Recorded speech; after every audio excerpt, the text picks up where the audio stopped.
بسم الله الرحمن الرحيم. بسم الله الرحمن الرحيم. الحمد لله، الصلاة والسلام على رسول الله. رب اشرح لي صدري ويسر لي أمري واحلل عقدة من لساني يفقه قولي. اما بعد، السلام علیکم و رحمت الله. بینندگان عزیز و گرامی قدر، موضوع امروزه ما در باره یکی از قهرمانهای امت اسلامی، یکی از یاران پیامبر رحمت، حضرت عمیر ابن سعد است.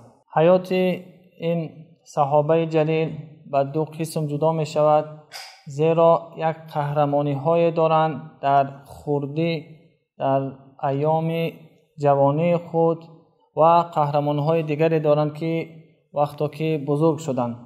قهرمانی که در خردی داشتند حالا در قصه آشنا می شویم. حضرت عمیر در یک عائله فقیر زندگانی می کردند. حالا عمرشان به 10 ساله نرسیده بود که پدرشان از دنیا گذشتند. از خود مال باقی نماندند و دیر نگذشته مادرشان با یک نفر دیگر از اهل مدینه از قبیله اوس با جلاس فرزند سوید ازدواج کرد و این جلاس یک نفر ثروتمند بود. این قهرمان را، این صحابه جلیل را، حضرت عمیر را همچون فرزند خود قبول کرد، چنان دوستداری میکرد، چنان پرورش میکرد و تربیه میکرد که حضرت عمیر فراموش کرده بود که اون یتیم است. یعنی همچون پدروار او را به بزرگی میرسانید. در این ایام، در این روزها خداوند برای این پسر بچه مشرف کرد که به اسلام مشرف شود، به پیامبر رحمت ایمان بیاورد. و مادرش میگوید که من خیلی خوشحال میشدم وقتی میدیدم که فرزند من دائم میخواهد که نماز خود را از پشت پیامبر رحمت بگذارد، و گاه هم میدیدم که خودش تنها به مسجد میرفت، و گاه هم میدیدم که با این شوهر دومی که کرده بود با جلاس مسجد رفت و آمد میکرد. خیلی برای من خوشحالی بود. عمیر زیاد هم دوست میداشت که همه نمازهای خود را از پشت پیامبر رحمت گذاشته باشد. و دوستان گرامی، اینجا مناسب است که چند نقطه را ذکر کنیم، چند درسی که از این قصه برداشت کنیم. ببینیم که یک پسر بچه که 10 سال عمر دارد، خداوند براش مشرف میکند که به اسلام بگرود، مسلمان شود، و دوست می‌دارد که دائم نمازهای خود را از پشت پیامبر رحمت بگذارد. و خوشا به حال پدری که فرزند خود را چنین تربیت میکند که از خردی دوست داشته باشد، دوست بدارد که مسجد برود و نماز بگذارد. و ببینیم که نفرانی که فرزند صالح گذاشتند در جامعه، در قیامت روز هست که خداوند بالای بنده ها یک ثوابی را ضم میکند و این بنده حیران میشود که خدایا این از کجاست این ثواب روزانه، و میشود که هر ساعتی بر اون ثواب رسیده شود.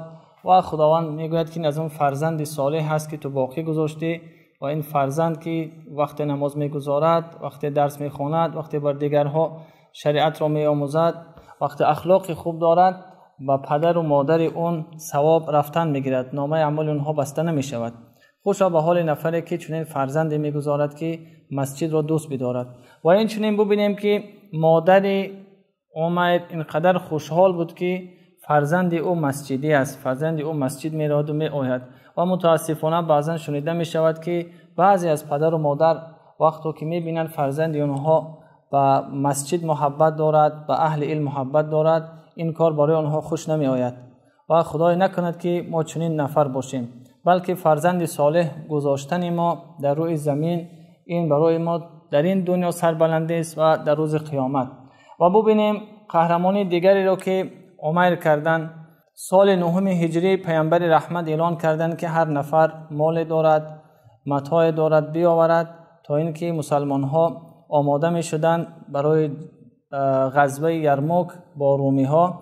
و پیامبر رحمت مال اموال جمع می کرد که سلاح و تجهیزات آماده کند تا با اونجا بروند.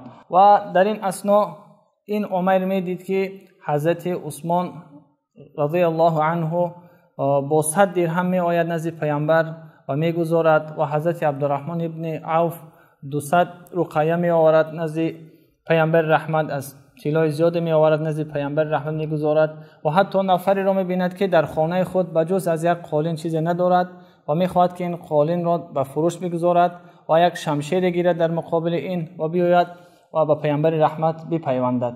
این حالت ها را می دید. و دیگر این که زنها زیورهای خود را می آوردند نزد پیامبر رحمت، طلا و هر چیزی که در دست داشتن زیورهای خود را نزد پیامبر رحمت می آوردند می گذاشتند تا اینکه به پیامبر رحمت و به لشکر مسلمان ها یاردم شود، دستگیری شود. این حالت را دیده و پدراندر خود را می دید که نمی آید و حیران می شد که جلاس خیلی مردی هم با فکر است و هم مردی ثروتمند است، چرا مالی را اینجا نمی آورد نزد پیامبر رحمت بگذارد. و این پسر بچه می خواست که پدراندر خود را یک درسی بدهد تا اینکه یک محبتی رو در دلش جا شود که اون هم یاردم دستگیری به پیامبر رحمت کند.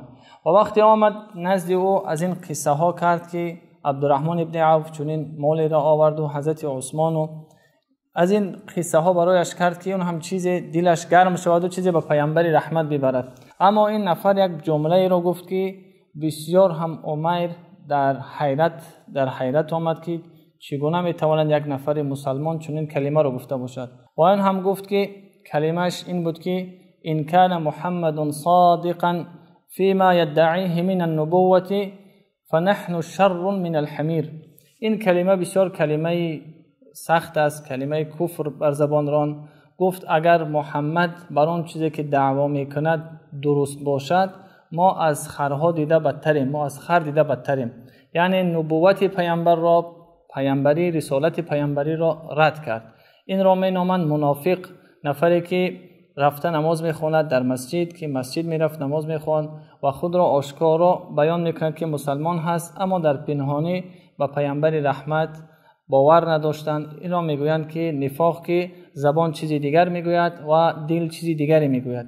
وقتی این سخن را که از پدراندر خود شنید بسیار هم در حیرت آمد، در یک حالت سخت دوچار شد که چی کار باید کند. و ببینید که کودک 10 ساله فکر میکند که در دو راه ماندگی هست. یکی این که اگر این سخنی را که از جلاس شنید به پیامبر رحمت نرساند، این خیانت به خدا و پیامبر است، و اگر این سخن را برساند از طرف برای پدراندر خود که اینقدر بر آن نیکی ها کرده بود، او را به وایه رسانیده بود، به مانند پدر او را تربیه میکرد.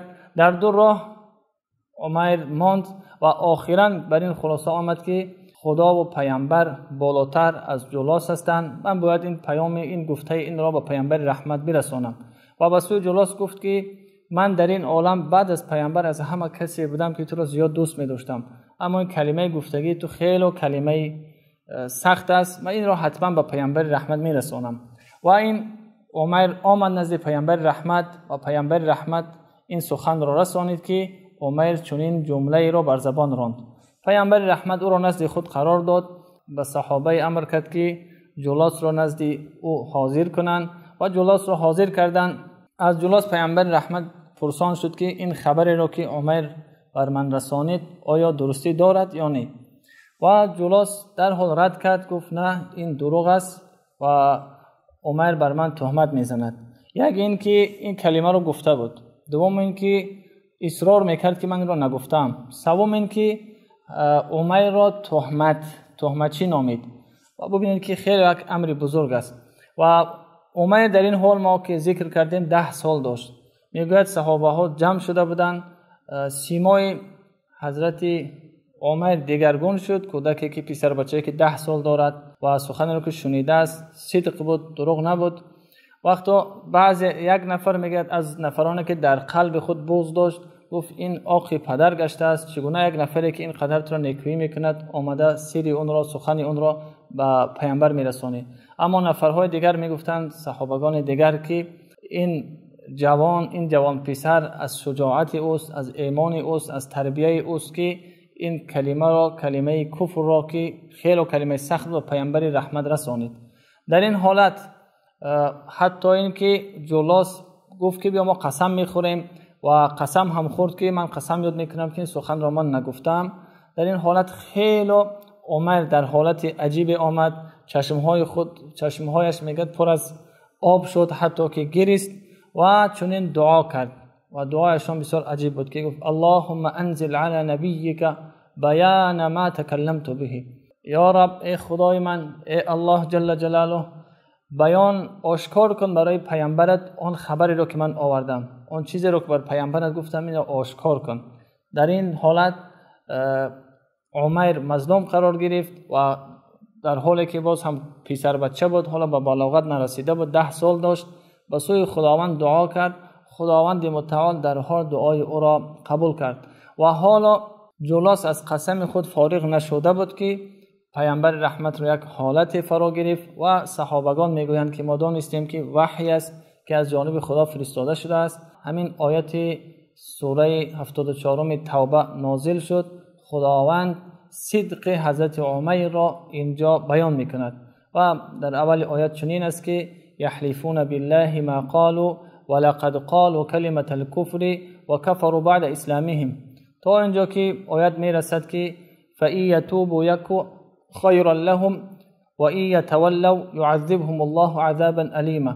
چنین است که خداوند آشکار میکند که اون نفری که بر عمر یعنی بهتان ورزید و گفت که این کلمه رو من نگفتم، به تحقیق این کلمه رو گفته است و بعد از ایمان آوردنش به کفر گرویده است، یعنی از دین بیرون شده است، از اسلام بیرون شده است و این کلمه گفته شده است و این کلمه که از زبان او بیرون شد.